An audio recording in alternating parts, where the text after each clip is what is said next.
Y vamos a cerrar, Mario, la recorrida por la ciudad en este hermoso día, en un lugar que ya no está, llegamos tarde. Sí, este es un aquí pasó que tenemos la falta del testimonio edilicio, digamos. Pero estamos en Irigoyen, al 500, un lugar donde funcionó una fábrica de despacho de bebidas, que es una de las primeras gaseosas que hubo en el mundo y que hubo gente en Bahía Blanca que consiguió la representación de la gaseosa para elaborarla y distribuirla en Bahía Blanca. Así que estamos, a espaldas nuestro está donde en pocos meses van a aparecer un par de torres, porque ha sido demolido el edificio hace poco.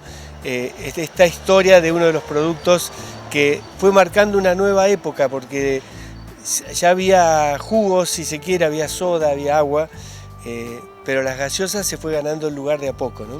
¿De qué gaseosa estamos hablando? La marca era Bilz, con B larga L-I-Z. Era una gaseosa que se había creado en Alemania. Como todas las gaseosas, empezó siendo un jarabe con algunas propiedades digestivas, esa era la idea. Entonces, bueno, lo que se consiguió acá, la gente de Bahía Blanca, era una sociedad, Marafio y Clemen, fue ese jarabe, conseguir la concesión, le mandaban en toneles esos jarabes y en la fábrica acá se elaboraba la gaseosa, se le ponía gas, se embotellaba y ahí salía, primero fue naranja Bilz, después fueron agregando algunos otros sabores y a eso sumaba la fábrica de hielo, que era clave durante muchas décadas en Bahía.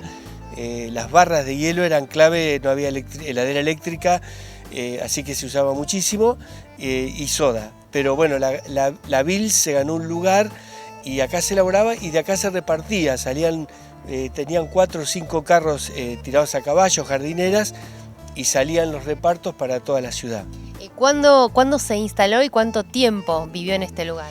Bueno, la sociedad esta comenzó manejando la fábrica de cerveza San Martín, que estaba en calle Bransen y Dorrego. Ellos después en 1900 armaron acá esta fábrica Bilz. Y realmente funcionaron durante 60, 70 años muy bien. Hasta que en la década de 60 empezaron a llegar a Bahía Blanca. Uno le parece a lo mejor que están desde siempre. Pero fue en 1964, 66 que llegaron las marcas líderes de gaseosas. Entonces cuando llegó Coca-Cola, la línea Pepsi y demás, empezaron un poco a borrar del mercado a estas marcas que habían quedado un poco rezagadas en cuanto a infraestructura. Así que en 1974 esta fábrica decidió dar por terminada su existencia, porque aparte Marafio, que era el que había quedado a cargo, ya bueno, tenía una edad que ya estaba como cansado del trabajo así que bueno, cerró la fábrica, el lugar se demolieron algunos galpones y fue readaptado como cochera. Ese fue el uso que tuvo hasta hace un par de años. Quedaba el frente todavía del edificio que tenía grabado sobre relieve Bilz, que era el nombre, ¿no? Un edificio que aparte había sido hecho por un arquitecto, José Bauerle, que era una firma para el edificio, porque Bauerle es el que hizo, por ejemplo, el Teatro Don Bosco, la casa de William Harding Green, es decir, es un arquitecto de los más relevantes del principio del siglo XX. Entonces, bueno, esta fábrica tenía además ese valor agregado de que su diseño estuvo en manos de un arquitecto de renombre. En este caso también uno puede imaginarse el movimiento que había en esta calle con el reparto y también la gente que venía a comprar acá. Exacta, porque era reparto de domicilio, pero la soda se vendía mucho, el agua mineral y ya te digo, y el hielo. Y salían primero las carretas con caballos, después algunos camioncitos, así que es cierto, había un movimiento muy interesante. Y para los que les guste el tema de los afiches publicitarios, Bilz a nivel mundial tenía como apoyo gráfico a Mausson, que era uno de los dibujantes más famosos del mundo. Quizás muchos lo conozcan, es el que hizo la famosa cabeza de Geniol.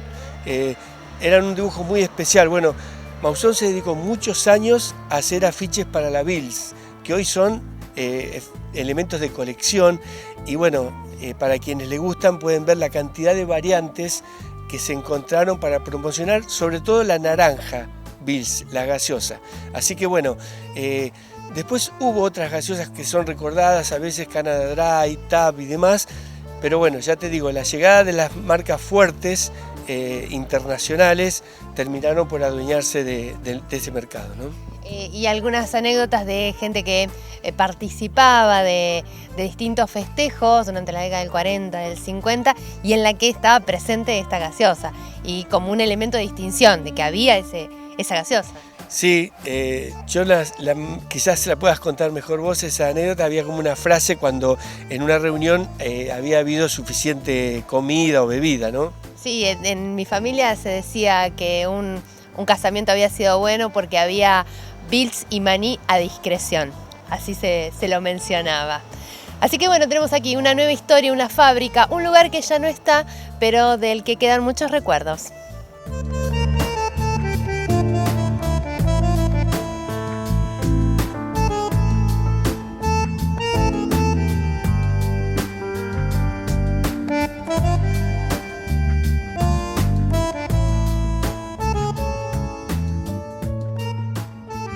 La Plaza Rivadavia tiene un ombú que no es cualquier ombú, sino que mide la existencia del peronismo en la política argentina. Fue plantado en junio de 1946 como adhesión a la jura de Juan Domingo Perón como presidente de la Nación en el primero de sus 3 mandatos.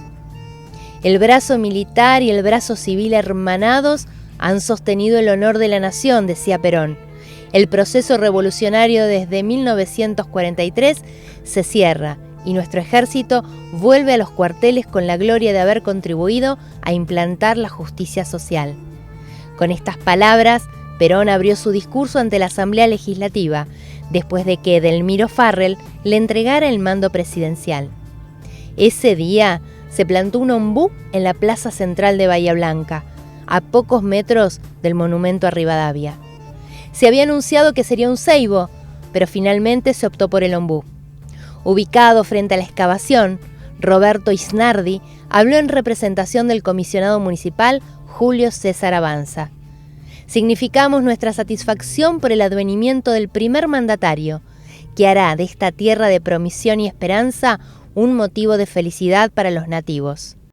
La primera palada la echó el señor José Fasani, secretario comunal. Han transcurrido 73 años desde su plantación y el ombú ha crecido con su enorme raíz tan característica, su enorme copa y a la sombra de un partido que ha marcado a fuego la historia de nuestro país.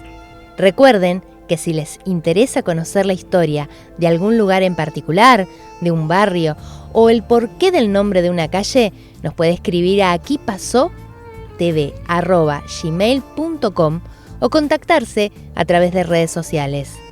Nos vamos hasta la semana próxima porque nuevas historias nos esperan para compartirlas.